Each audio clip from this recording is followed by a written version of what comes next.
نحمده ونصلي ونسلم على رسوله الكريم اما بعد اعوذ باللہ من الشیطان الرجیم بسم اللہ الرحمن الرحیم النبی اولی بالمؤمنین من انفسهم وازواجہ امہاتہم صدق اللہ العظیم الصلاۃ والسلام علیک یا سیدی یا رسول اللہ وعلی آلک واصحابک یا سیدی یا حبیب اللہ اللہم صلی علی سیدنا و مولانا محمد معدن الجود والکرم وآلہ وصحبہ وبارک وسلم۔ حمد و صلاۃ کے بعد اللہ تعالیٰ نے قرآن مجید میں ارشاد فرمایا ہے کہ النبی اولی بالمؤمنین من انفسہم، فرمایا یہ نبی مسلمانوں سے ان کی جانوں سے بھی زیادہ قریب ہیں۔ وازواجہ امہاتہم، اور ان کی بیویاں مومنوں کی مائیں ہیں۔ نبی پاک صلی اللہ تعالیٰ علیہ وسلم کی تمام ازواج مطہرات مومنوں کی مائیں ہیں۔ مومنوں کا ان کے ساتھ خصوصی تعلق محبت ہونا چاہیے، رشتہ عقیدت ہونا چاہیے۔ اپنی ان ماؤں کے ساتھ مسلمانوں کی دلچسپیاں بڑی خوبصورت ہونی چاہیے۔ ہر لمحہ ان کی عقیدت مسلمانوں کے دلوں میں بڑھتی رہنی چاہیے۔ ہماری ماؤں کو، ہماری بہنوں کو، ہماری بیٹیوں کو، ہماری آنے والی نسلوں اور اولادوں کو مومنوں کی ان ماؤں کی سیرت کے ساتھ ہمیں آگاہ کرنا چاہیے۔ وہ خوبصورت زندگی جو ان پاک بیویوں نے گزاری اور وہ طرز حیات جو ان ازواج مطہرات نے چھوڑا، وہ طرز حیات ہمیں سبقاً اپنے گھروں کے اندر اس کی تعلیم دینی چاہیے۔ اکثر سیرت نگاروں کے نزدیک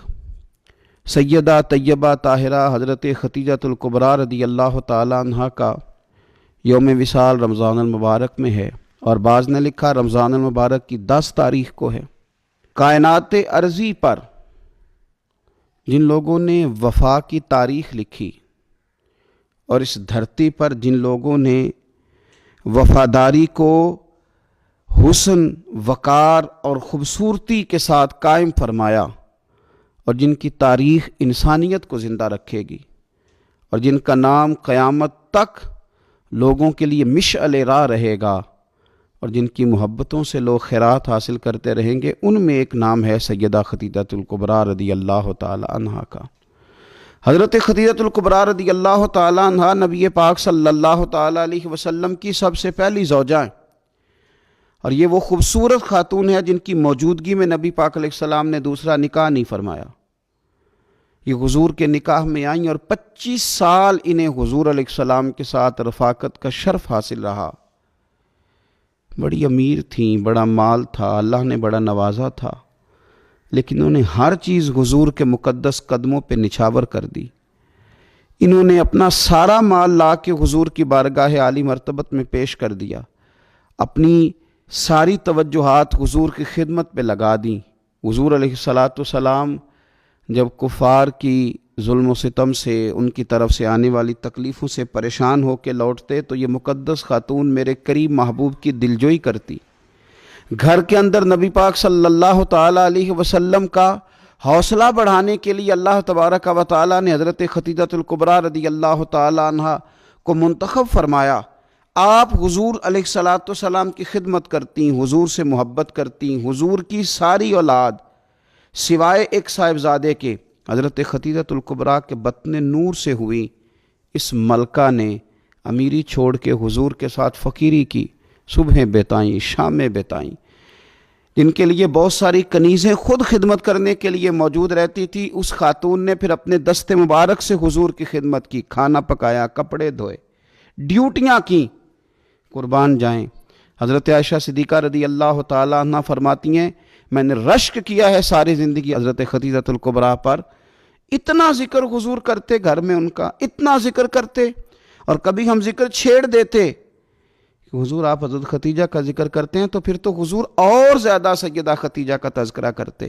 اور زیادہ محبت کے ساتھ ان کی بات کرتے۔ یارو کبھی آپ غور کریں کہ یہ وہ عظیم خاتون ہے کہ جن کی سہیلیوں کے ساتھ بھی حضور اچھا سلوک فرماتے، ان کی سہیلیوں کو تحفے بھیجتے، کھانا پکا پکا کے ان کے گھروں میں روانہ کرتے۔ ان کا پیار کے ساتھ ذکر کرتے، ان کا تذکرہ کرتے۔ آپ کو بخاری مسلم میں حدیث ملے گی، حضرت ابو ہریرہ رضی اللہ تعالیٰ عنہ ارشاد فرماتے ہیں کہ حضرت جبریل امین علیہ السلام حضور کی خدمت میں حاضر تھے، تو حضرت خدیجہ الکبریٰ رضی اللہ تعالیٰ عنہ کھانا پکا کے لا رہی ہیں، تو حضرت جبریل امین علیہ السلام عرض کرنے لگے، یا رسول اللہ یہ خدیجہ کھانا لے کے آ رہی ہے، اس کے برتن میں آپ کے لیے کھانا ہے، سالن ہے۔ حضور جب خدیجہ آ جائے تو اسے اس کے رب کا سلام کہہ دیجئے گا، رب نے ان کے لیے سلام بھیجا ہے، انہیں اللہ کا سلام کہہ دیجئے گا، رب کریم نے سلام بھیجا ہے۔ اور فرمایا رب کریم نے ان کے لیے جنت میں ایک گھر بنایا ہے اور میں اس کی بشارت دینے آیا ہوں، وہ موتیوں سے بنا ہوا گھر ہے جس کے اندر کوئی شور نہیں ہوگا، کوئی تکلیف نہیں ہوگی، جو رب کریم نے سیدہ خدیجہ الکبریٰ کے لیے بنایا۔ بڑا بڑا لوگ